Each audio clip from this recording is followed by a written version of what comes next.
एक स्पीड थी वीनस की जो इस एंगल पर तकरीबन एक साल में एक दफ़ा 25 दिनों के लिए आपके 6 एंगल पर से गुजरता है। ऐसे सैजिटेरियंस जो एंग्जाइटी के पेशेंट्स थे, ऐसे सैजिटेरियंस जो ओवरथिंक में फंस गए थे।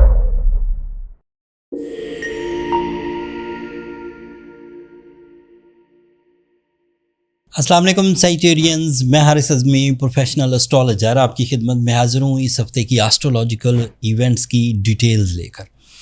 एक कोर इवेंट, एक बिग इवेंट 6 जून को इस हफ्ते के तकरीबन आखिरी दिन आपके सामने आएगा एंड वो आपकी खुशियों में मज़ीद इस्तेहकाम का फ्यूल प्रोड्यूस करके देगा। ये अल्लाह ताला की नेमतों में से एक नेमत है कि वीनस 2025 में पहली दफ़ा आपके लिए आपके 6 एंगल पर आएगा और वो 6 एंगल का ही रिप्रेजेंटेटिव है। ऐसे सैजिटेरियन जो बीमारियों की कंप्लेन कर रहे थे, ऐसे सैजिटेरियंस जो बुरी आदतों की वजह से अपनी सेहत को डाउन कर रहे थे, ऐसे सैजिटेरियंस जो एंग्जाइटी के पेशेंट्स थे, ऐसे सैजिटेरियंस जो ओवरथिंक में फंस गए थे, ऐसे सैजिटेरियंस जो लैक ऑफ डिसीजंस में उलझे पड़े थे, ऐसे सैजिटेरियंस जिनके अंदर करेज की कमी हो रही थी। 6 जून को astrological researches and behaviour of Venus के एवज it is my prediction Sagittarian दोबारा एस्टैब्लिश होना शुरू होंगे with the high emotions, with the favour of Venus for recovery, for the healing properties in your life. Healing properties में बीमारियों का ख़ात्मा, बुरी आदतों का ख़ात्मा, एंग्जाइटी का ख़ात्मा, ओवर थिंकिंग का ख़ात्मा, लैक ऑफ डिसीजन ख़त्म होना, ये सब पॉसिबल हो सकेगा एंड ये मुफ्त में होगा। सैजिटेरियंस, सारी दुनिया मिलकर वीनस को यहाँ खींच कर नहीं ला सकती थी। ये सिर्फ रब की रज़ामंदी, उसके दिए हुए प्लान के मुताबिक एक स्पीड थी वीनस की जो इस एंगल पर तकरीबन एक साल में एक दफ़ा 25 दिनों के लिए आपके 6 एंगल पर से गुज़रता है और जो जुल्म ज़्यादतियाँ आपने अपनी सेहत के साथ की होती हैं उसे रिकवर करने के लिए आपको उकसाता है, फ्यूल अप करता है। अगर सेहत भी ठीक हो जाए तो आपके लिए पिछले हफ्ते से मरकरी आपके 7th एंगल पर है और वो 7th एंगल का रिप्रेजेंटेटिव है। That means your relationships, that means your partnerships, that means your public image, that means your presence of mind, that means your magical communication, that means your proposals, that means your love life वो अपनी जगह पर बहुत अच्छी है। आपके लिए Jupiter भी इस वक्त 7th एंगल पर है, आपके लिए सूरज भी इस वक्त 7th एंगल पर है।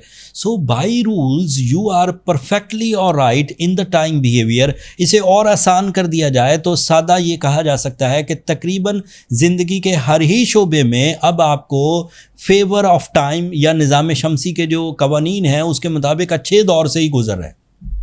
इस दौर में बिजनेस करिए, इस दौर में रिलेशंस बनाइए, सेहत ठीक रखिए, एजुकेशनल परफॉर्मेंसेस करिए, लव लाइफ अचीवमेंट्स करिए, स्पिरिचुअल अचीवमेंट्स की तरफ। वो बड़े 10 दिन भी होंगे जब तक ये वीडियो आप तक आएगी, अप्रॉक्सीमेटली बड़े 10 दिन, ज़िलहज वाले बड़े 10 दिन।